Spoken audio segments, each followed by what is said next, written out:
อันนี้ลูกไผ่เพิ่นบ่จิตเลย ไผ่บ่ ลูกไผ่มีลูกน้อยผู้หนึงเราก็ผัวไปใส่กับใส่ดวงเอาซั่นเพื่อแม่ย่าก็ไปขอข้าวขอน้ำอันนี้ก็ลูกสาวลูกเป็นหลานเนาะแม่เพิ่นบ่แม่เพิ่นอยู่ไทยแม่เพิ่นน่ะเป็นแม่เป็นลูกของอันแม่ตู้บัวค่ำนี่บ่แม่นอ๋อเป็นลูกสาวใช่บ่เพิ่นฝากเงินมาให้บ่ฝากเงินมาให้บ่ได้ฝากจักปีแล้วเพิ่นไปบ้านลูกเพิ่นหลายปีแล้วเพิ่นบ่ได้มาเยี่ยมบ้านบ่ไปทำยังไปก่อนยังมาอีกเด้อระวังเด้อหัวเด้ออึ๊บมาชื่อได้ป่ะได้ไปตู้บุคคลเป็นบุยูกะเพราะกับมอบให้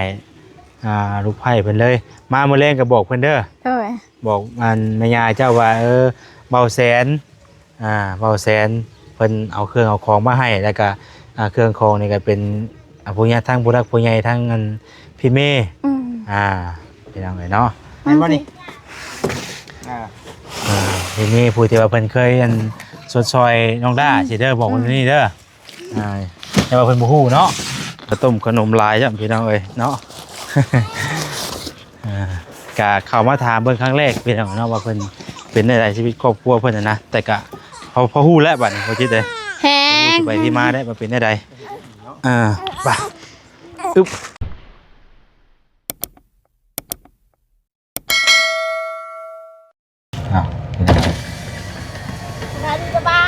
สบายดีน้องด้าพี่น้องเอ้ยเนาะมาโรงเรียนเลิกแล้วบ่ยังไม่ได้เลิกจากโมง11:30ตอนนี้เลิกยังนี่พักเด่นบ่พักเด่นเขาเรื่องนี้เขาต่ออีกอยู่ใช้บ้านเพิ่นอยู่ทางไหนล่ะเข้าไปทางไหนไปทางดำแล้วก็เห็นทางแดงไปทางดำแล้วก็เห็นทางแดงมันอยู่ฝั่งไหนเนาะการรักษาชิมหาแล้วบ่การรักษาชิมหาแล้วมาละกายผ่านไปนิดหน่อยหนึ่งจังหวัดทางขับบักนั่นบ่โดยทางขับไผ่บักไปเนาะหลังจากที่เฮาเข้าไปทางบักแล้วนี่มันเป็นบ้านนั่นก็บ้านห้วยพายแล้วก็บ้านนั่นก็จะว่ากินนี่นาโนเคียนบ่บ้านนาโนเคียนหรือว่าไปทางบ้านดงคันคู่พุ่นบ่ไปทางบ้านดงคันคู่ก็เห็นอยู่มีบ้านเดียวนั่นใช่ถึงว่าอันบ่าวไปทางอันเลยรักษาไปไปเข้าอยู่ทางอันบ้านนั้นบ้านหยังก็บ้านหยังก็คำน้อยบ้านคำมันนะบ้านคำน้อยบ่แม่บ้านคำน้อยทางด้านก็มีเพชรอยู่ฮอดบ่เพราะว่าไปทางนั้นเส้นนั้นฮอดทางบ้านเพิ่นอยู่บ่ฮู้ได้ใช่เนาะบ้านน่ะเนาะจันนมเคยทางนั้นแต่สงการเนาะเคยไปแต่ทางนี้น่ะมันเป็นทางแดงบ่แซ่ทางแดงแต่เฮาต้องไปทางเส้นตรงนั้นแม่เห็นลัดไปทางบ้านนาโนเคียนเนาะเพิ่นอยู่บ้านนั้นนาโนเคียนเลยบ่ล่ะได้เพชรอยู่ใช่ๆบ่งอันนี้เพชรไผนี่น่ะเพชรไม่ใหญ่ขึ้นมาสิถ่ายไว้มั้ยเดี๋ยวบ่จิตมาสิถ่ายไว้บ่ถ้าว่าสิให้เจ้าพาไปก็ยันบ่ไปเข้าโรงเรียนเด้เจ้าเข้าโรงเรียนนี่ล่ะยังเข้าโรงเรียนเข้าโรงเรียนจะว่าไปก็ได้แต่ว่า3 โมงเพิ่นถึงเข้าห้องแรง3 โมงพู่ตอนนี้เพิ่นยังสิเข้าห้องอีกอยู่แม่นบ่ว่าสิไปแล้วก็สิไปหน้าเลยนั่นล่ะจังสิบ่ได้กลับมานี่เบิ่งใช่โทรศัพท์ไปมีโอเคเดี๋ยวก่อนเอานมให้น้องด้าก่อนสบายดีน้องด้าโอ้ยเบิ่งเอาขนมให้ก่อนขนมให้น้องด้าก่อนเป็นเอาพอดีแวะมาถามเพิ่นอยู่โรงเรียนนมกับนมเบิ่งกินเด้อ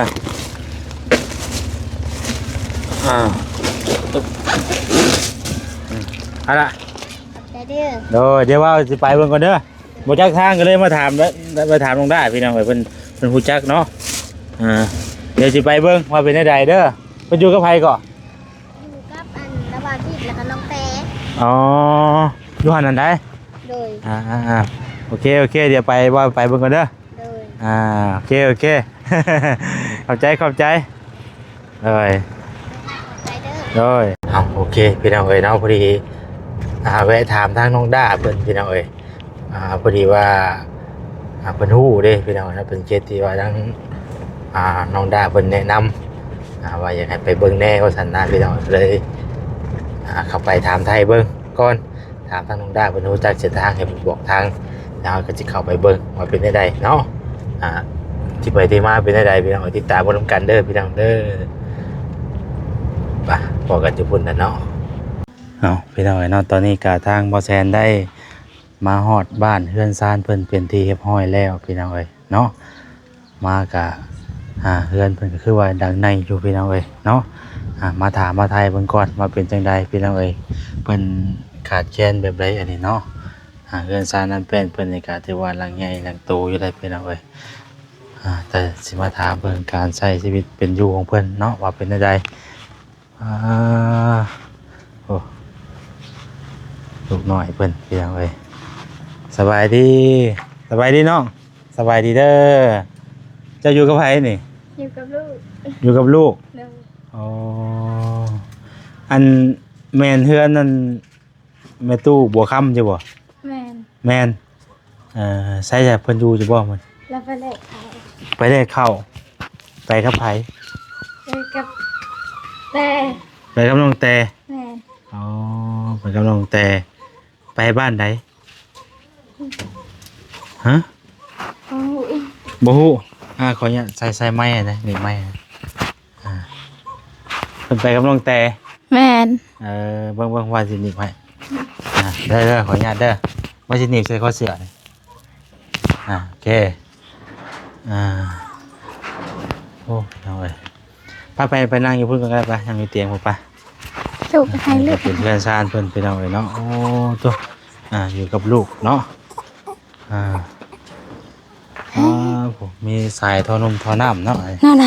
น่ะ สายนี่เก็บไม้ยังไงนี่ เก็บมาไว้อันนั้นเด้ เฮ็ดหยัง มาไว้สาด เอาไว้เฮ็ดศาสตร์ แมน โอ้เก็บมาไว้เฮ็ดศาสตร์สารศาสตร์สิบ่ เด้อ เอ แม่ไว้หนู อันนี้ลูกจะเบิดบ่ ร้านอันนี้ร้านวัดนี่ หลาน อืม อันพ่อแม่เพิ่นไปใช้จ้ะ อันนี้ฮะ โดย อยู่กรุงเทพ อ๋อเพิ่นไปทำงานอยู่ฝั่งไทย อืม หลานเบิด3คนเลยผู้นี้เด้ ลูกเฮาอันนี้ ผู้นี้ลูกเจ้า อืม ใช้พ่อเพิ่นไปใช้ ฮะ พ่อเพิ่นเด้พ่อเพิ่นน้อยนี่ ไปใส่กระลับหนู โอ้ไปใส่หนู แมน ได้จักเดือนแล้วนี่ เดือนปลายเลย เดือนปลาย ยังบ่ได้กินนม ยังบ่ได้กินนมอยู่เอ้าคือว่าบ่ได้กินนม บ่มีเงินซื้อนม เอาบ่ได้กินนมแม่บ่ซะ กินคือกัน ให้กินนมแม่ อืม โอ้เพี่เอาเอ้ยเนาะ ไม่ยิง ผู้หญิงบ่ แหม ชื่อว่าได้นี่ ยังบ่ได้จักชื่อ ยังบ่ได้มีชื่ออยู่อ้าวได้เท่าไหร่ก่อนจักมื้อก่อน3เดือนถ้า3เดือนเลยแม่นบ่ อืมเดือนปลาย เดือนปลายข่อยฟังผิด เด้อ ได้เดือนปลายพี่น้องเอ้ยเนาะเพิ่นอยากกินนมบ่จักเนาะ โอ้ยพี่น้องเอ้ยนั่งดีๆล่ะนั่งดีๆเด้อขึ้นไปนั่งเพิ่นไปนั่งดีๆไปมาอีอ้วน โดย อ้วน คือแม่ตู้บัวค่ำแล้วบัวยูเนาะเอาไปเข้าไปกับน้องแต่ แมน น้องแต่เนี่ยคืออันอ้ายน้องด้าพี่น้องเอ้ยเนาะเป็นพี่น้องกันบ่เป็นพี่น้องกันแบบใดอันนี้นะ ไพ่ อันกับน้องด้านะ แล้วเป็นพี่น้องก็ได้ ฮะ เป็นพี่น้องเฮา เป็นพี่น้องเจ้า เป็นพี่น้องทางเจ้า ลืกขึ้น อัน หัดอาย โอ้ยอายยังเห็นเนาะจักปีแต่เจ้าชื่อยังไงครับฮะ เฝ้าดู เจ้าชื่อยัง ชื่อวัน อย่าคือน้องต้นกล้าเนาะ อันนี้ชื่อกิ๊กอันนี้ชื่ออ้วน อย่าคือน้องต้นกล้าเพราะยังว่าเป็นพี่กันเนาะพี่น้องทางเจ้าบ่พี่น้องทางเจ้าบ่ น้องน้องด้านะทั้งพ่อหรือทั้งแม่ทั้งพ่อบ่อ่าพี่น้องทั้งพ่อของน้องด้าใช่บ่ เออพี่น้องเนาะคือครอบครัวนี่นะเป็นพี่น้องทั้งพ่อของน้องด้าเนาะแม่นบอกแล้วเป็นจังได๋จากครอบครัวเจ้านะขาดแคลนทุกอย่างแบบใดอันนี้นะ ถึกยากบ่มี บ่มีแบบใดเนาะเจ้า บ่มีข้าวแล้วก็บ่มีเงินใช้ โอ้ขาดแคลนเรื่องข้าวน้ำจำปาเนาะลูกผัวเจ้าเฮ็ดเวียกเฮ็ดงานหยังซะซุมื้อนี้ บ่ได้เฮ็ดหยังแล้วก็ เพิ่นบ่คือบ่หาเบี้ยเฮ็ดแน่ จักจังว่า พี่น้องเอ้ยแล้วไปใส่ดวงกับหนูบ่ไปใส่อยู่ไส อยู่ผู้ อ๋อใส่มาแล้วนี่เฮ็ดหยังบัดนี่กินบ่หรือว่าไปขายบ่ เอาไปขายแล้วก็ไปซื้ออันน่ะต่อ เอาไปขายแน่แล้วก็อันเอาไว้กินแน่เนาะได้อยู่บ่แต่ในมื้อแต่ บ่ได้ บ่ได้พี่น้องเอ้ยมากับพ่อไปตู้เพิ่นซ้ำบาทนี่เนาะเราสิมาจักโมง จักนั่นว่า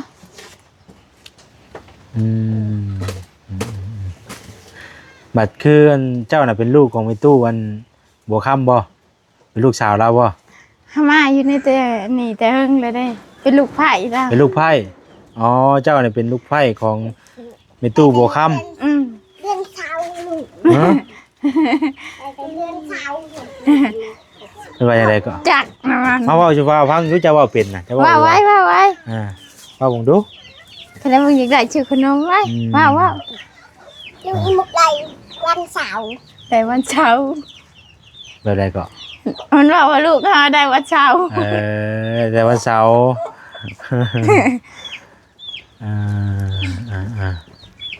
พี่น้องเอ้ยเนาะแม่ตู้เจ้าไป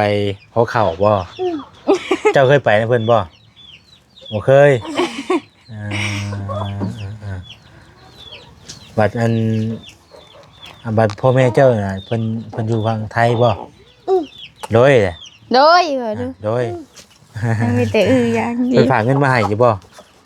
ไม่ได้ผ่า บ่ได้ฝากนั่งดีๆแหละ นั่งดีๆไหมขึ้น โอ้ยพี่น้องเอ้ยเนาะเพิ่นก็อยู่กันโอ้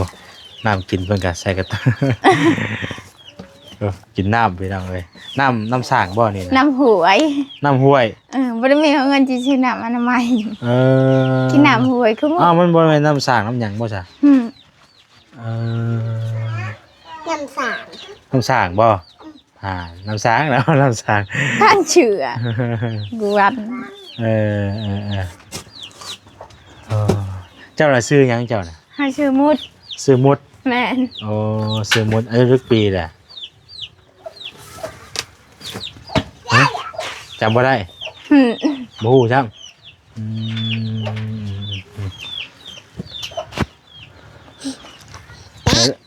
บ่เด่นน่ะบ่เด่นเด้อบ่ดื้อเด้อเพิ่นไปกับน้องแต่เนาะเพิ่นไปได้ย่างไปบ่ ขี่รถไทย ขี่รถไทยขับรถไทยไปเลยไปนี่ไปฮอดบ้านไหนได้บาดนี่บ่จักช้ำเป็นจะได้ครอบครัวเจ้าที่ไปที่มา ถูก ถูกบ่มีข้าวกินใช่บ่เจ้าน่ะเป็นลูกไผ่มาอยู่นี้เนาะเป็นคนบ้านใดล่ะเจ้า เฮาหาคนบ้านทะเมือง บ้านท่าเมืองมาอยู่บ้านนี่ตะดนนะบ่เรียกปีแล้วมาอยู่นี่ หลายๆปีเด้อ หลายปีแล้วอ๋อกำลังมีลูกผู้เดียวนี่บ่แล้วมาอยู่น้ำผัวเนาะบ้านนี้อันปู่ย่าย่าคือผู้นี้มาอยู่น้ำยาเนาะแม่นบ่ ฮะ เจ้าน่ะมาอยู่น้ำยาบ้านนี้อันปู่เด้ปู่เจ้าเด้ เข้าคุกแล้ว ฮะ เข้าคุกแล้ว ทางว่าแต่เพิ่นเป็นหยังคือเขา จักนั่นปะ บ่ฮู้บ่เจ้าบ่ฮู้สาเหตุบ่ฮู้สาเหตุว่าเพิ่นเข้าคุกเพิ่นอายุเท่าไหร่อันปู่ย่าเจ้าน่ะบ่จักจ้ำ แม่ไม่ได้ไหลละมือให้เห็นทำละมือไอ้ดำใส่บ่ ไผเนาะมามื้อนี้ก็คือช่วงลาบ่อยู่ซ้ำเนาะก็เลยบ่ยังบ่ทันได้ฮู้ปานใดพี่น้องเอ้ยเนาะล่ะเปิดท้อง บ่เปิดละบ่เปิดเสื้อเด้อ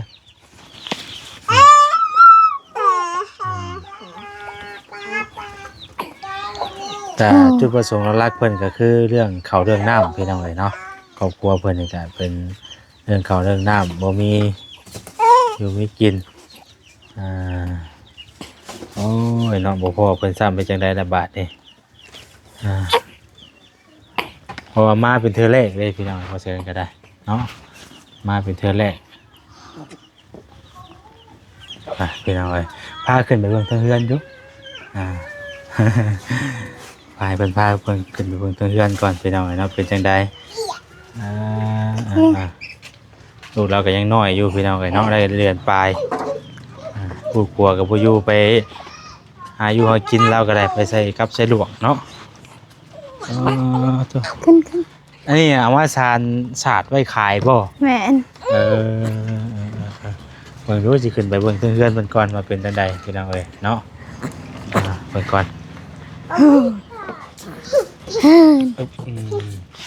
โอ้ขออนุญาตเด้อนั่งดีๆเด้อล่ะเด้อนั่งงามๆเด้อนั่งแบบนี้แล้วโอเคนั่งอยู่นั่งดีๆโหอันนี้ก็จะเป็นเทิงเฮือนเทิงซ่านเพิ่นพี่น้องเอ้ยเนาะประมาณนี้โอ้ยเนาะพากันอยู่กับเช้าแบบนี้อะไรอีกดีคือเขาบ่ได้เฮ็ดหน้าบ่จ้ะคือบ่ได้เฮ็ดมีผู้พาเฮ็ดสิบ่เอาผัวเจ้าบ่ได้ใช่เพิ่นบ่ได้ขับรถบ่ได้เป็นบ่หรือว่าใดๆขับเป็นเพิ่นคือบ่เก็บเงินมาซื้อข้าวจักนึงเป็นเอาไว้เนาะจะนอนอยู่หม่องใดพุ่นบ่ผู้ห้องเอามาซานไปสิบ่เอามาซานศาสตร์ไปสิบ่แม่ใหญ่เจ้านอนอยู่ไสจ้ะแม่ใหญ่เจ้าน่ะแล้วก็นอนอยู่หั่นเด้นอนอยู่นี่บ่โดย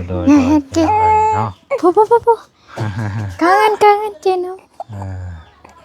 ครอบครัวเพิ่นก็ถือว่าขาดแคลนเรื่องข้าวเรื่องน้ำจำปาพี่น้องเอ้ยเนาะบ่มีอยู่มีกินพ่อแม่เพิ่นอยู่อันนั้นเบิดเนาะอยู่กรุงเทพเบิดเนาะประมาณจักโมงเพิ่นจังสิมา3 โมง3 โมงบ่โอ้3 โมงเพิ่นจังสิมาแล้วก็คือบ่มีข้าวกินนาจะมีบ่นามีหักราคาเขามีแต่ขายข้าวเอ้าแล้วไปขอข้าวมากินอีกเอ้าแล้วก็ไปขายพร้อมเขาแต่ละแหละมันน่าติมันน่าเขาคุก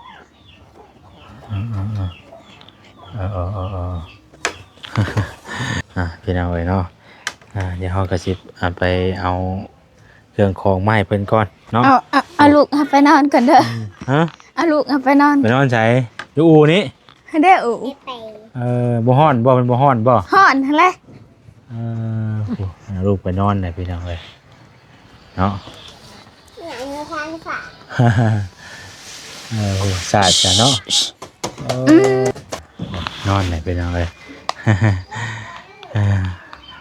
เอาพากันยับเข้าไปในอีกเด้อมันใกล้ขนาดพุ่นยับเข้าไปในนอนแหละพุ่นนั่นน่ะพุ่นหิวนุ่มเมื่อกี้นี่เนาะโอ้ยโดยเอาถ่ายอยู่นี่แหละเลี้ยวบ่เซ็นไปเอาเครื่องก่อน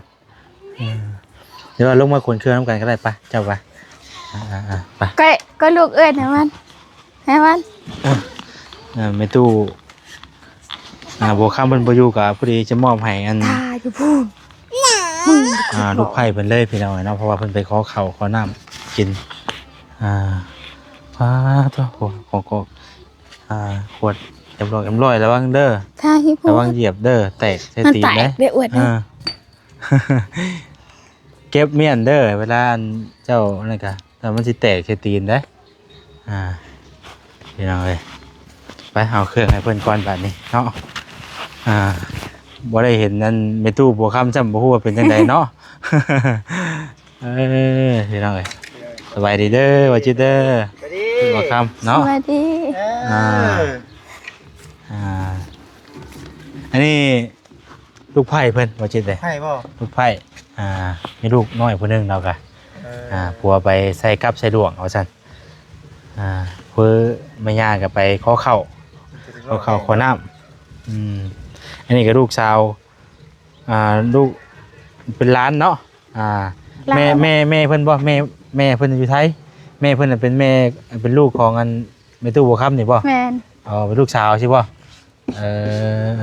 เพิ่นฝากเงินมาให้อยู่บ่ฝากเงินมาให้ บ่ อยู่ บ่ได้พัก จักปีได้วเพิ่นไปบ้านลูกเพิ่น หลายปี ห เลย ลายปีแล้วเพิ่นบ่ได้มาเยี่ยมบ้านบ่ไปทำยังไปก่อนยังมาอีกเด้อระวังเด้อหัวเด้ออึ๊บมาชื่อได้บ่ ได้ ไปตู้บุคคลเป็นผู้อยู่กะเขากับมอบให้ลูกไผ่เพิ่นเลยมาเมื่อแรงก็บอกเพิ่นเด้อ โอ้ย บอกมันแม่ยายเจ้าว่าเบาแสนเบาแสนเพิ่นเอาเครื่องเอาของมาให้แล้วก็เครื่องของนี่ก็เป็นผู้ใหญ่ทั้งผู้รักผู้ใหญ่ทั้งเงินพี่เมย์เป็นยังไงเนาะ เห็นบ่นี่พี่เมย์ผู้ที่ว่าเพิ่นเคยสดซอยน้องด้าสิเด้อบอกเพิ่นนี่เด้อแต่ว่าเพิ่นบ่ฮู้เนาะไปเดี๋ยวเลยลุกหลายแม่นกับแม่นบ่ติดโอ้ยเราบ่อยู่ถ้าเอาได้เข้ามาแล้วก็แต่ว่าเครื่องคอนี่ก็ถามทั้งเอ้ยเพิ่นแล้วว่าให้ ไว้ในวันลูกหายวัน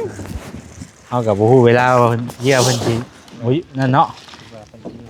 ไปก่อนก็ได้โอเค อ้าวอันนี้มีจะเด้อเอาไป ไปอยู่เลย เอาไปเชืองเมียนเพื่อนสิเขามาเอาไปเชืองเนี่ย ตัวได้ของอยู่ของกินกระต้มขนมลายจ้ะพี่น้องเอ้ยเนาะกะเข้ามาถามเบิ่งครั้งแรกพี่น้องเนาะว่าเพิ่นเป็นในชีวิตครอบครัวเพิ่นนะแต่กะพอฮู้แล้วบัดนี้พอคิดเลย แฮง ไปที่มาได้มาเป็นได้ไปอึ๊บตัวใช้ไปอุ้มไปแล้วไปกอยอู้แล้วลูกแล้วเลยหิวไว้ฮะอึ๊บตื่นเลยใช้เอาไปยังไงขี่เครื่องกินนี่หาพี่ก่อนมาพี่ก่อนพี่ก่อนอยู่ได้บ่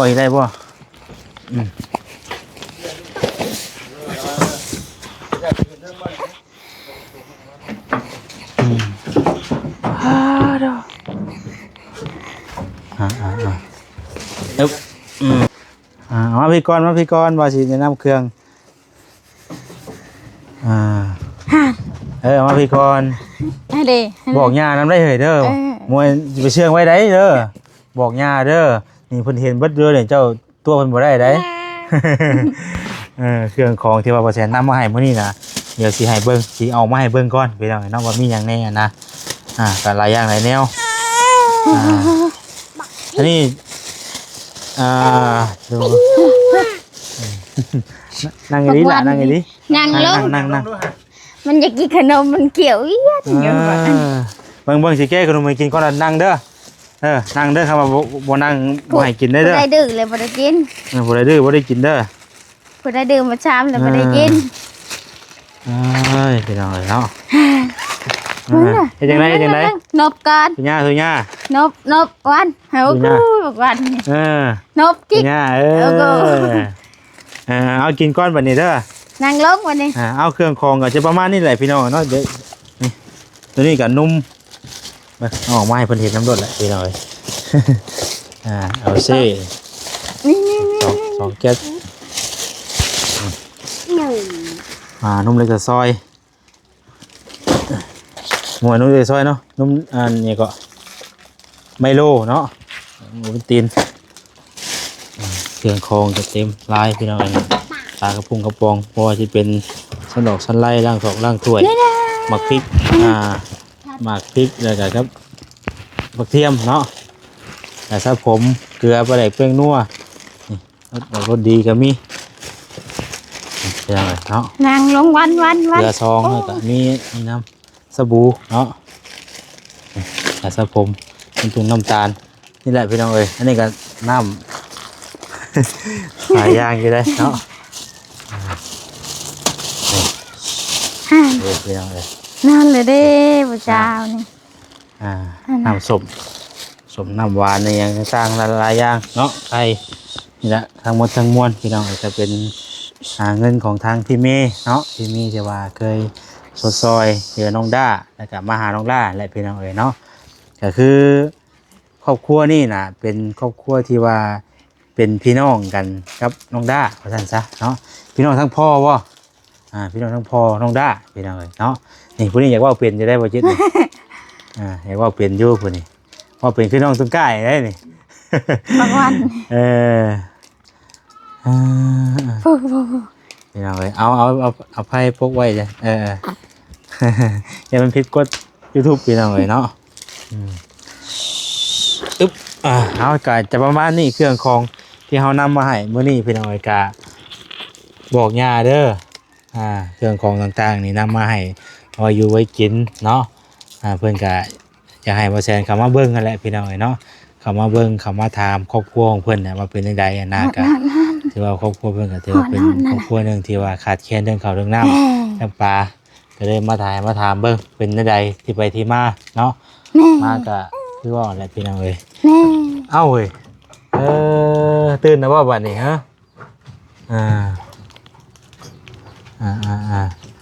เอ้ยดาก็ได้เดือนปลายบ่สรุปครอบครัวนี่น่ะปู่เจ้าน่ะที่คุกเนาะ แม่น แม่ย่าเจ้าน่ะอยู่บ้านผัวเจ้าก็อยู่ที่อยู่บ้านคือกันบ่แต่ว่าประเทศเวียงยังผัวเจ้าบ่ได้เวียงยังเลย บ่ ผัวน่ะบ่ได้เวียงยังมีแต่ไปหาอยู่หากินมาขายเอ้าเฮ้ย ปู นั่งอยู่ ถึงใหม่อีกแล้วอีกมื้อนี่ นั่งดีๆเด้อล่ะเด้อแต่ว่าก็มาจับไปวิทย์นี่มันกินหมดแล้วแหละอีนี่ให้เด็ก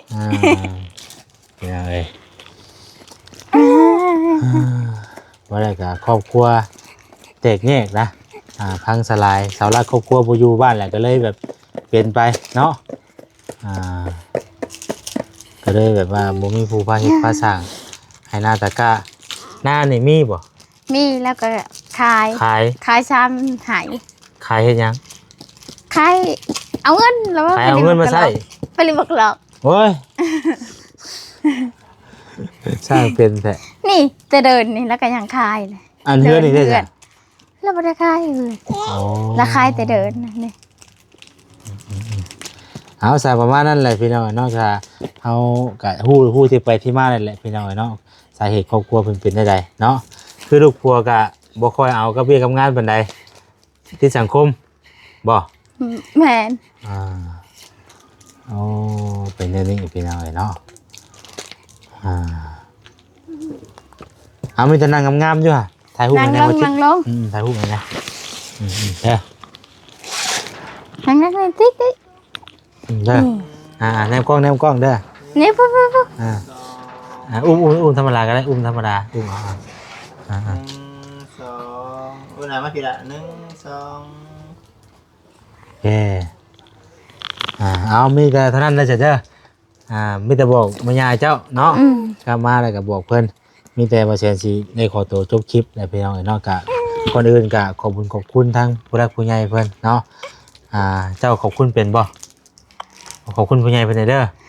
โอ้ยพ่อในเพิ่นอยู่ดีมีแห้งเครื่องของที่บ่แซ่นำมาทั้งหมดนี่เป็นเงินของทางเงินพี่เมย์เนาะดูเพิ่นก็หิวนมเลยเนาะโอ้ยพี่น้องเอ้ยเอาแพ้บังไว้นะเอี้ยได้ฮะเพิ่นฮ้อนได้ฮะ ยำข้าวบ่ได้แหลกได้เฮายำข้าวเม็ด ป้อนข้าวแล้วบ่นี่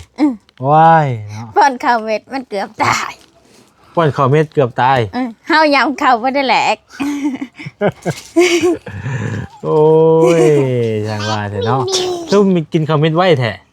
จักแล้วล่ะให้ป้อน โอ้ยเนาะ มันเกือบตายเฮ็ด นั่งลงล่ะนั่งลง มีแต่ว่าเปอร์เซ็นต์สิต่างหน้าเนาะพี่น้องเนาะขอบคุณทางผู้หลักผู้ใหญ่นั่งอยู่ดีๆเนาะก่อนอื่นเนาะทางเปอร์เซ็นต์ก็ขอบคุณทางอันพี่เมย์เนาะที่ว่าอุ่นหนุนทานข้าวเปอร์เซ็นต์ซื้อเครื่องซื้อของซอยแล้วก็ให้มามอบให้ครอบครัวของอันในตู้บัวค่ำของพี่น้องของทางงานพน้องได้และพี่น้องไอ้กาจังไดก็ขอบคุณในไลน์เพิ่นก็อยากให้เข้ามาถามมาไทยเบิ่งเนาะ